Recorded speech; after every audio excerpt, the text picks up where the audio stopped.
Today's guest is Kathleen Howell. Kathleen wears many hats. She's a wife, she's a mom, she works at Rutgers University in New Jersey. She has her own small business, Plan to Be More. She does a lot of things, and she made time to talk to us today. So, welcome to Let's Slow Down, Kathleen. Thank you. I'm really delighted to be here. I really am grateful for the invitation. Oh, well, we're grateful you accepted. I figured we would start by just talking a little bit about who you are and what your background is. Yeah, so you started off how I always like to start because most importantly, I do feel I'm a mom of two older kids or children, adults, I should say, 23 and 18. I'm a wife of about 27 years. I'm a college administrator as well as an educator. And I also say I'm a student, and we'll go into a little bit about that as well.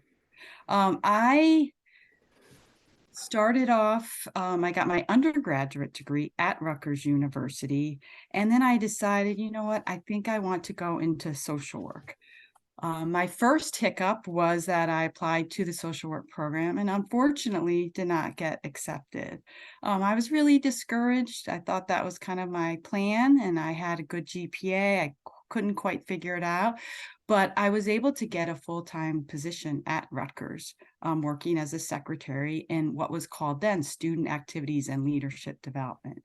And honestly, as people say, sometimes things work out for a reason. And the whole area of student activities, leadership development, professional development was so intriguing. And I decided, you know what? I'm going to pursue a graduate degree in higher education, well, education, and I specialized in higher education. So I worked in leadership development for quite a few years. I really liked that HR kind of people and culture piece of my job, and then moved over to the dean's office where I did a lot of policy and procedure in for the arts and sciences, and then had a wonderful opportunity at that time. Then I had my second child. It was not a good time in my life in terms of stress and where I was at work. And I got this wonderful opportunity to work for Rutgers Cooperative Extension. And I basically came there not even knowing what extension was all about, as an undergrad and a graduate student. And I've been there since 2006. And we'll talk a little bit about cooperative extension, but really I've never looked back. It's been a wonderful opportunity. I can kind of pull all those pieces together and also help others with some of those the types of stuff we'll talk about soon. That is amazing. And I love how, a couple things, how you mentioned that one of your kind of titles is student. I love that. I am the same, and I'm a former teacher. And I think that as I get older, I realize I went into education because I love learning. And if I could just check the box of lifelong learner or student for the rest of my life, that would be a no brainer for me. Love learning new things. And I love that you also didn't, you were discouraged by not getting into the program that you thought was the right path for you, but you didn't let that stop you. And you let it take you on this beautiful organic journey that clearly was the right path. And I think that's such a nice lesson for us all to take from this. And just something nice to learn that, you can always, you want to make lemons from the lemonade. You want to just learn and grow from the experience and keep moving forward. Yes. Don't let anything hold you back. And what an amazing path you've been on for all these years. So Yeah. tell us Yeah. more. It truly has been a journey. And I don't know if it's now, I'm right before the pandemic, I was approaching 50. So I was really looking at my life. In fact, I was getting a little, it's odd because try to have some of this discussions with some of my family members. And although I was so grateful for everything I had, what I had become, something just was still missing, right? And I couldn't put my finger on it. I wouldn't say I was depressed necessarily. I mean, then the pandemic came, and obviously that didn't help the situation. But I came across Dr. Laurie Santos. I don't know if you've ever heard. She's I a have. I took her happiness course. Oh, great. And I said, oh wow, the science of happiness. Yes. And that kind of started my journey with Plan to Be More, which we'll talk about, and fulfillment. And then we'll talk a little bit more about Dr. Santos, but also I don't know if you know Arthur Brooks, who is Mm-mm. also studies the science of happiness. He is at Harvard, and I heard him on a podcast. As we talked about before, I do feel I check the box for a lifelong learner. I love reading. I love podcasts. I feel like podcasts have brought so much to my life in terms of education and sharing opportunities. So I came across a podcast with Arthur Brooks, and actually several of them. The first one I heard was on the Harvard Business Review podcast, but he coincidentally just wrote a book with Oprah Winfrey that was just released, and it's called Build the Life You Want. And again, it's all about this science of happiness. And some things that he said just so resonated with me. And it was like, we all experience unhappiness, joy, not so happy, but we're not broken. We all go through all that. So anyway, through my journey with Plan to Be More, I said, you know what? I want a life. I've always been a planner. So my dad tells me this story all the time. I always had a fascination with calendars. If you recall, going into Hallmark, and you'd always get that free calendar. I would look forward to that every year. Then I moved into like the Franklin Covey and the Daytimer. And as you'll see, if you do visit my website or my social media, Instagram, I love creative calendaring. So I do a lot of journaling. It's a great self-care practice for me. But it also provides me that opportunity to really plan with intention.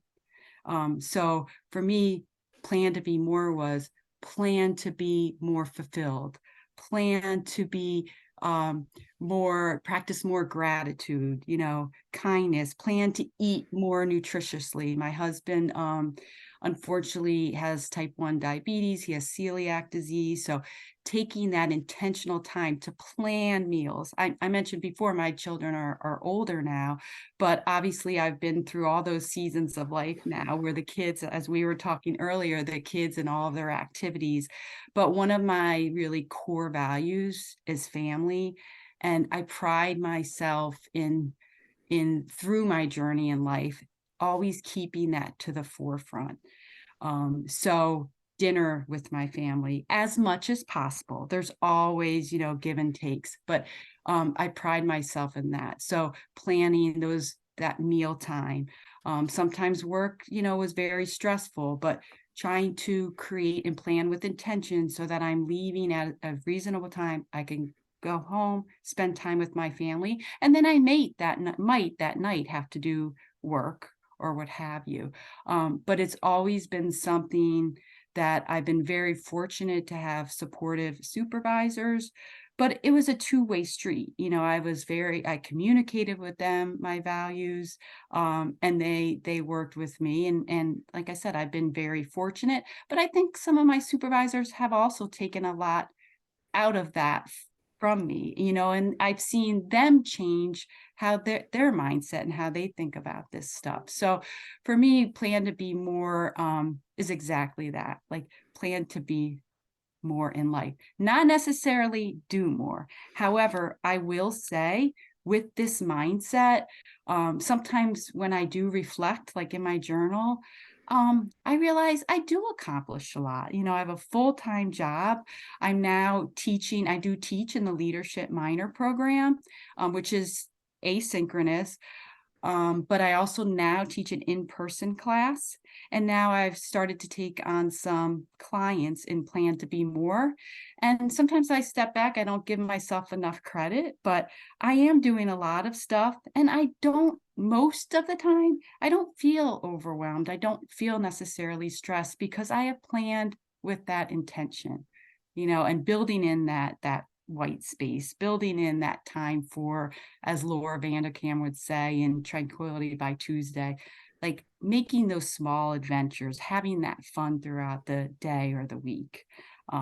So I feel in that sense, I'm at a good place. That's amazing. I love everything you said, and I think that those two letters of be and do, 4 letters, I guess, but makes such a difference. You know, it's you aren't saying plan to do more, but plan to be more, and there is a very huge difference in those 2 phrases. And I've noticed something similar with my slowing down journey and trying to simplify and live more intentionally, that in a strange way, it was kind of an unexpected Mhm. surprise that happened. I can do more when I can do more of the things that matter when I slow down. And by eliminating some of those distractions and those extra things that really don't mean much, they're just busy work and things on our to-do list that we're doing for because we always did. I feel much more accomplished. I feel more fulfilled. Yeah. And we do still, we all can still accomplish so much. And I think this slowing down and living more intentionally doesn't mean like, just sitting staring at a beach and doing nothing, staring at the ocean, doing nothing, just, with your coffee. And although that sounds amazing, it's not, there's more to life than that. And we are all here for a very unique purpose, and giving ourselves the space and the time to figure out what that purpose is. Like you said, you were searching for that before the pandemic. It takes a little while to figure that out and kind of listen to that little voice inside and follow your intuition. And even if you hear it, you have to have enough energy to follow it and pursue it.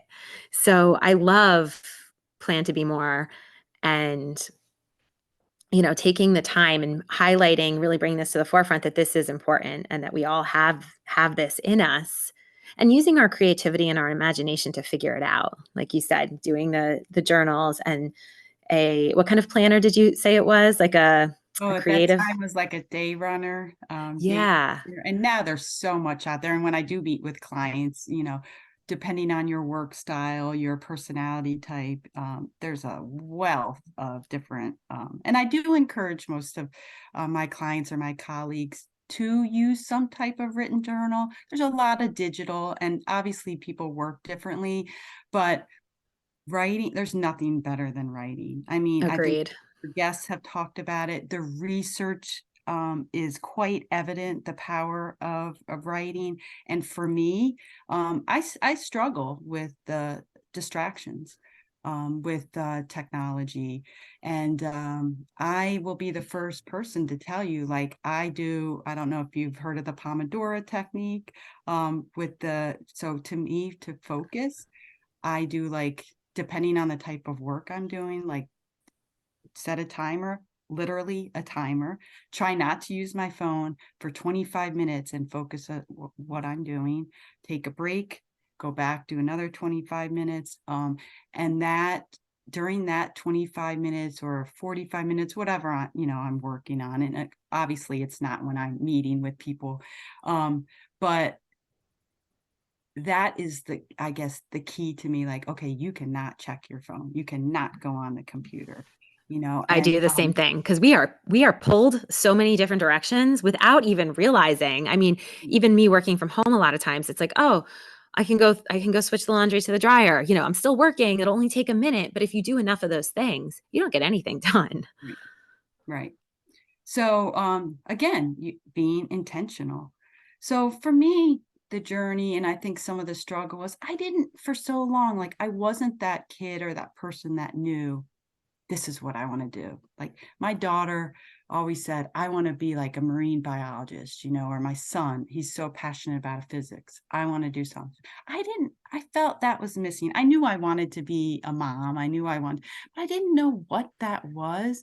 And honestly, until I kind of went through this journey over the last 3 years, I realized my purpose and my passion, or my dharma, as Sunil Gupta would say, is to serving others and to helping others. And that's why I said, I want to do this plan to be more. I want to share this science of happiness, this planning with intention with others. And I've seen, and I know we had a previous conversation about this, but when I'm teaching this leadership course, I've just been amazed over the last few years and actually quite upset about the struggles and the anxiety that these college students have. And most of them are very upfront and willing to communicate, and they'll just say, like, Professor Howe, I didn't plan my time well, or I'm completely stressed and overwhelmed. There's something, many of them are lacking the executive function skills, whether it just Yes. hasn't been Hmm. developed or they need enhancement. And I see that in a lot of my colleagues. So I don't know if I mentioned before, I think I did, that I work for Rutgers Cooperative Extension.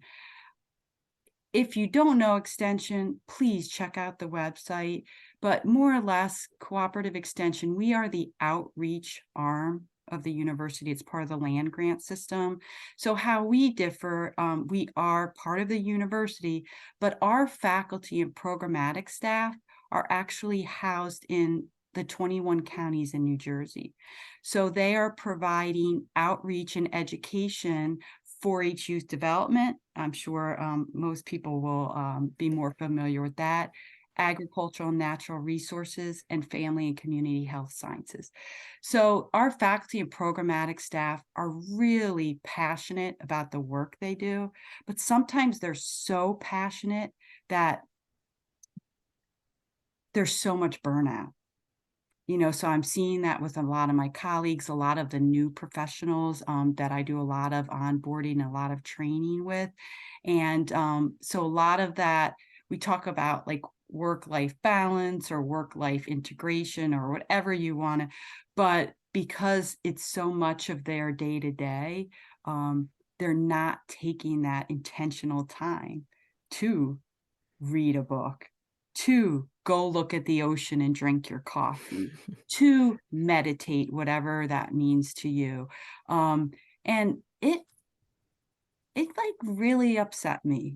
So I think that was part of my journey and what I want. So I'm now actually having the opportunity. I was just invited to speak to a professional organization within Extension to share kind of the same thing, and then really give some of the key and the tactical things for kind of planning out the week. And the thing with Extension is it's really not 9 to 5, but since we're part of the university, those faculty and staff are kind of put in that, so to speak, 9 to 5-ish type of job. And, with the unions and stuff, and they're really not. So they're put into this shell, that they don't Hmm. really fit in. So that causes some. And then, as I was mentioning before, with the students, so I'm trying to incorporate some of the executive functions into some of my classes, but because of this passion and studying, a colleague of mine had approached me and said, Kathleen, would you like to put in a proposal for what's called a burn seminar? And it's called burn because it's a donor that gave a lot of money to Rutgers to have these seminars. And the seminars are various topics. And it's basically a pass or fail class. This one in particular, we wrote a proposal for more or less planning, organization, time management to lead to college success. And it's the target audience is first-year students. So we were really fortunate. They cap out at 20. We filled up a lot of the burn seminars because it's so competitive and there's a lot of options, don't typically or may not necessarily reach the 20.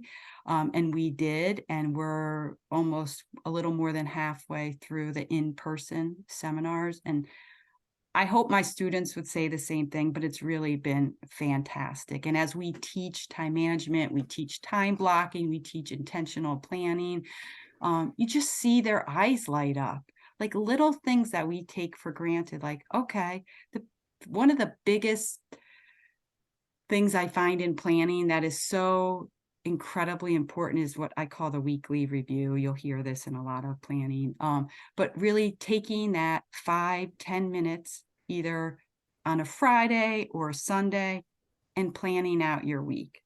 So I actually on my website have what I call is like my 8 essential like calendaring strategies.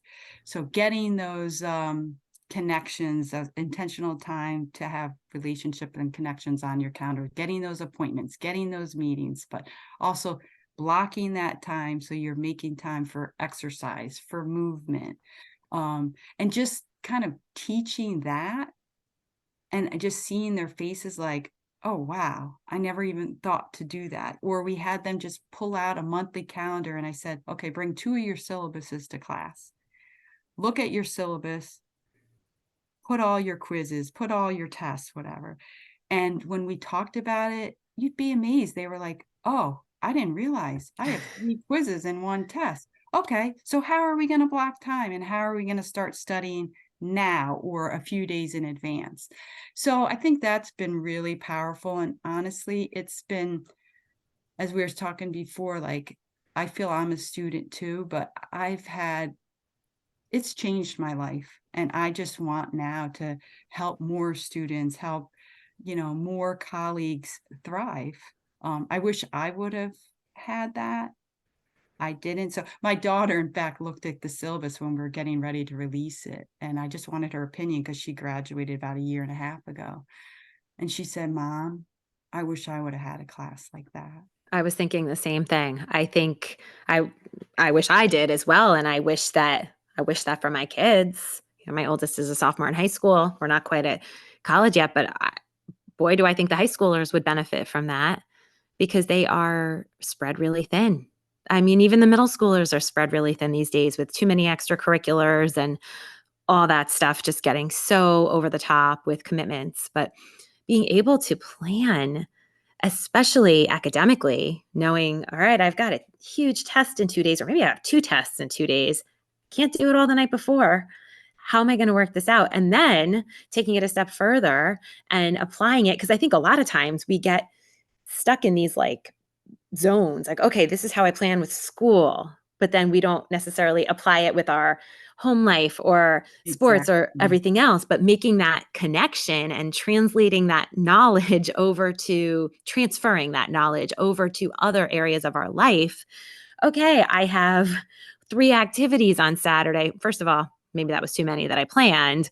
But second of all, what do I need to do ahead of time? Do I need to pick up a gift for someone? Is it a birthday? Do I need to, plan a meal or whatever it is? And there's just so many valuable life lessons. I think that every single person would benefit from this education. And it's kind of a shame we don't have a curriculum like this. It's really a life skill that we should all have. It totally is. And so I'm doing it now with, as you were just saying, with high school students. Um, my hope and plan is to take this curriculum and to offer something in the spring for in person for a limited group of like high school students. I'd really like to get students that might not have access to this type of training and similar to the burn seminar, maybe offer 5 to 7 sessions weekly, prepping them so that when they get to college, it's already overwhelming when you first get there. I mean, we Sure. talked about this with the college students, and they get all this information in the beginning and orientation. And then when they really need the resources, they weren't able to take it all in, So, but I just, like you said too, looking at the big picture because it's not only school, it's not only work, it's, you have to take it and plan. And it's so important to set boundaries. I've had to do that. And like I think a lot of your guests, and you hear this often, is when you say yes, you're saying no to something else, Yep. or vice versa. And that's Yes. and that's so important. And setting priorities, looking at your values, looking at your month, year, whatever ahead, it allows you to be intentional about that, So myself, like I definitely want to pick up more clients and stuff, but I also have to be mindful, of my time too and my intention. But I really wish that I'd like to work with the high schools. I think even starting up early, like creating habits. I mean, I don't know if you've read James Clear, Atomic Habits, Great BJ book. Fogg, like starting and creating those habits now. And that's what I try to do with the high school students is listen, you block time a little definitely differently in high school. Right. Here's how you might consider doing it. And again, not anything, everyone works differently. So you have to figure out what works for you. And that may change during different seasons of life. It will change. But here looking ahead, this is how college is. So now you kind of have this skill or this strategy. How then can you apply it to college and then to work or whatever you're doing beyond that? Yep. So like I said, I wish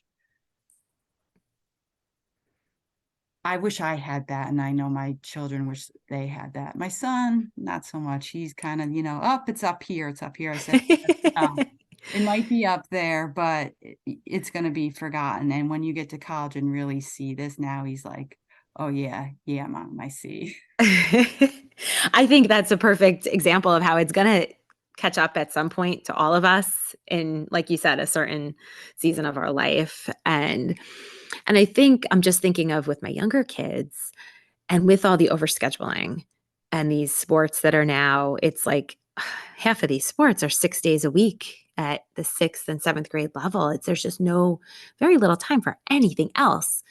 Most importantly, downtime. We all need the downtime. We need that family connection. We need that family dinner that you were talking about. I think it's really important as well. And sadly, we don't, this is our busy season currently in the fall. We don't get that family dinner too often, not a lot of opportunities. And trust me, we're looking to make some changes because it's not okay for us and for our values. And I know for me, I was grateful to have that family. So I knew that to get together and have dinner together was truly something that a lot of people don't have. And We doesn't it just set the foundation for everything else? yes. So I was like, you know what? I'm fortunate to have that. I'm going to make every minute, every dinner count. Hmm. So Absolutely. And do you think, I want to ask you a question here. These younger kids that are they've got all these activities that are scheduled and run by adults. Again, very little downtime, very little time for my youngest, who's 9. She still gets this quite a bit, and I love watching it. And I think it's more valuable than anything I could sign her up for. Just running around in the backyard with whoever's free in the neighborhood, going to ride bikes, go exploring. There's a creek down our street. They go try to catch guppies and play with the rocks and just explore, be in nature, be creative with other kids. There's no set agenda as to how they have to play or what the rules are. They just go, they make it up. They just go and just be a kid. So, do you think that that might be part of the reason, since there's not a lot of that happening and everything is so micromanaged from such a young age? Do you think that that's why when they get to you at the college level, they're struggling with some of these things? I mean, my personal opinion is without research backing it, but yes. And I'm finding too that some other younger kids that I know too, they don't know how to be bored or they're actually very uncomfortable with it. Yes, they are. Um, and I know we're fortunate here where I live. We do have a development and there was a lot of kids out there. So my kids, and I know a lot of kids did not experience this, but my kids did go out, ride their bikes, did play. Um, but yes, I do think that's and the technology, although it comes with many benefits, um, the research is showing, I mean, the distraction and Yeah, we've got to be careful with it. yep, Everybody's got to limit that. and anxiety is sky high. Um, but there are ways to manage it. And certainly there's pros for technology, but I do think and myself included. I mean, I think all of us. I think if you own a phone Mhm. you're addicted to it because that's just the nature of it. It's made to be addictive. There's Right. been lots of And studies shown on that. That's why they made it. That's how they create it. instant gratification, and I Yep. try to tell, like, my colleagues, like, "This is my focus time when you hear my little Pomodoro timer, unless it's an emergency, please give me that focus time, that deep work." For me, it's typically the morning, um, but I think everyone needs to do that, and communication is so key. So if you're communicating your work style and you have that with your team or your family or what have you, I think that that makes it easier and more beneficial. But it also depends on the nature of what you're doing, or who you're interacting with. But I think it's important that we all have those communications. Absolutely. It can only hurt. I mean, it can only help. It will never hurt to be more open and transparent with, Mhm. our goals. Sometimes I think we have so much going on that we, not necessarily intentionally, we just keep a lot of it in our head. We don't always share everything, even with just our family. Like, all right, I need this time right now. I need this 25 minutes, this 45 minutes. But they're going to interrupt you or they're going to pop their head in and talk to you if they don't know. I mean, can't blame them. And sometimes that happens. And then I bite their heads off and I'm like, oh, they have no idea what I'm doing right now because I didn't tell them. Yeah, and again, it depends on the season of life. Obviously, when I was a new mom, it was different. Um, but you do have to have grace. You have to have grace for yourself. You're gonna, no matter how hard you plan with intention, you're still gonna have those overwhelming, chaotic moments, hours, days. Life. I'm like, okay, life happened. I had X, Y, and Z all figured out, but then life happened. And life happens. And we're lucky that life happens. Oh yeah, we're fortunate to be here, right? Talking Yep. today. So Absolutely. Absolutely. So these are just this is a very inspiring conversation. And I love your energy. I love all of these things that you have accomplished so intentionally in your life. I want to ask you real quickly about your morning routine. You said you think the best in the morning. I love hearing about people's morning routine. So I'm guessing you have one. me too, and that was actually an area for me that I did a lot of studying on, and the success of people with morning routines. And I like to call it, for me, I call it like a good day ritual, because oftentimes when people hear morning, a lot of people don't resonate with the morning. The morning is extremely important to me, but it's how I start the day. So however someone starts the day, just make it good for you. So in the morning, I do get up early, but that's just how I don't know. It's just always been It's me. how you're wired. When I tell people like 4:50 or 5 a.m., people cringe, but I just get up. Like, it's not something most of the time I don't even set an alarm. That's just me. So I get up, my husband's still sleeping, although he's a early riser too, but I go downstairs, and honestly, that hour or so is so important to me. I get up, I have a glass of water with electrolytes. I start brewing my coffee. I do some type of stretches, usually some type of yoga stretches, push-ups. And then reading is incredibly important to me. I love it. I'm passionate about it. I'm usually reading a fiction and nonfiction book at the same time. So usually in the morning, I'll read my nonfiction book. So many of the books I referred to earlier, um, I read in the morning, and I set my timer for 10 minutes. If I go above that, that's fine. But those are my 10 minutes without distraction. And then oftentimes I will journal, but it just depends on my schedule for the day. And I know my schedule for the day, unless there's emergencies, because that night before, I kind of set my priorities. So on Mondays, there's certain podcasts I enjoy. I do a meditation one, so it comes out on Mondays. So I make that part of my Monday routine. And truthfully, it makes me so happy, like, to get up in the morning. It sounds so, like, cliche, but truly, I look so forward to my mornings, to that having that time. And I've always done it. It may not have been as long when I had little kids, or, there was mornings that it didn't happen. But I find if I don't have that quote me time, my day is just can get out of hand. I don't know. I need Yeah. I need Yeah. like peace. That's like my calmness.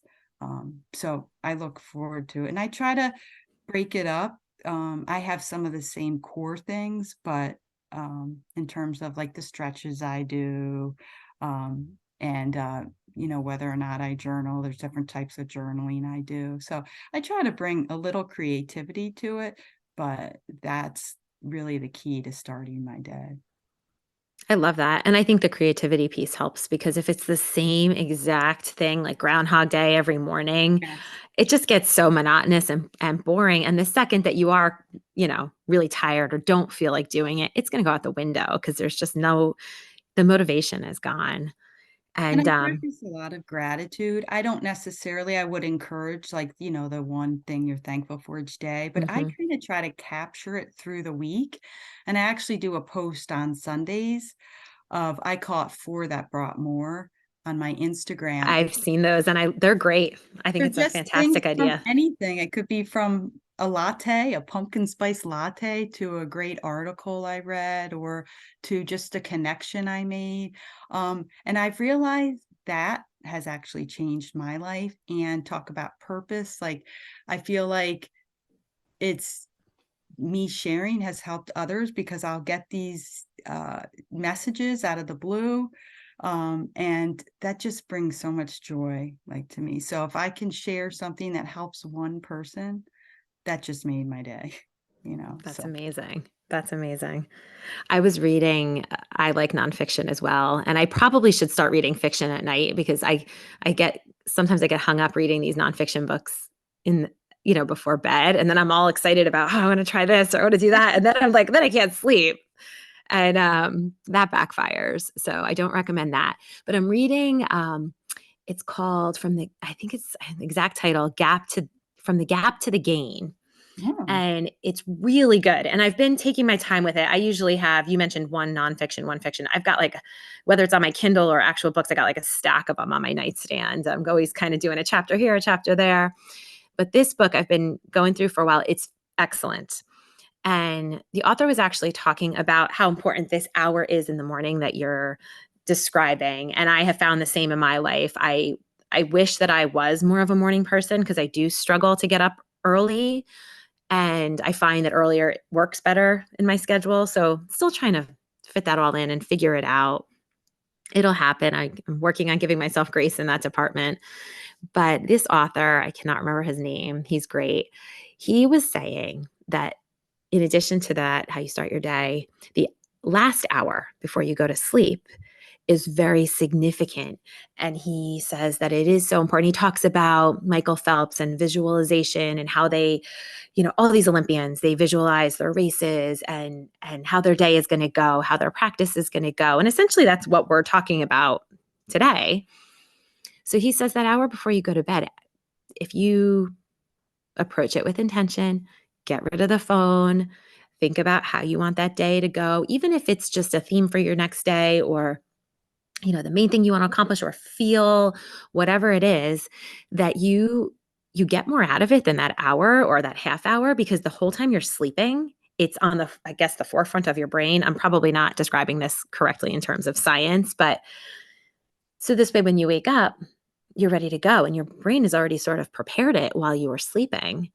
And he says it's way more effective. So I literally just read it last night, but I plan to try to start incorporating some of those things because I thought it was really interesting and I feel like it's very much in line with what we're talking about today. no, I take out my calendar, and that's why I like to call it creative calendaring, because I I'm a 52-year-old that loves stickers, but they're functional for me. It's number one, it's self-care. And it also supports a lot of small businesses. I mean, some of the people, the creators of these stickers are absolutely amazing. Um, but like I said, it's functional. Like for my classes, I use, assignment, quizzes, take a walk. things like that that kind of stand out when I look at my planner. Um, but And it I makes it so know fun to do, it does. have And fun a little while you're sometimes, making it. for a while I was embarrassed, but honestly, something that small has changed my life. And as much as my family will sometimes make jokes about it, my daughter now is like a huge journaler, and she's starting to incorporate a lot of that. So again, to each their own. It's that Yep. not But you're everyone. leading by example and it's working for you. So that speaks volumes. Yeah, so looking ahead, so that kind of inspires me, encourages me to always look ahead. And I do feel by having a night routine too, does set you up really well for the next day. And we're always, like we have said, we're always going to have hiccups and bumps and emergencies, but building in that intentional, like, white space or free space, you'll hear it referenced in many different ways, but also that buffer time has helped me too, so that I can definitely, it sounds silly to say, but kind of be prepared for some emergencies, or have space where if something does come up, I know that I have some free space later on during the weekend. Yeah, that makes a lot of sense. And it makes things a lot less stressful, because inevitably the thing that does pop up is going to add stress. If you don't have a minute of wiggle room in that day, it's going to totally throw you off. So planning having those little margins in our day and our life can help so much. They're all little things, but they are together very, very big and very impactful. So thank you. Thank you very much for being here. Why don't you I will link everything. I know we have a lot of references here. The show notes will be thorough so everyone can check those because I know I want to refer back to a lot of these things. Where can everybody find you, Kathleen? So you can find me on primarily Instagram at Plan to Be More. And I do have a website, plantobemore.com. Also, I encourage you to check out Rutgers Cooperative Extension, because we have a lot of really great outreach and resources that many of you listening here may not know about. But I think you'd be quite thrilled to see a lot of the services and opportunities that Extension offers. Absolutely. Thank you so much for being here and for all that you do. Thank you. It was a pleasure.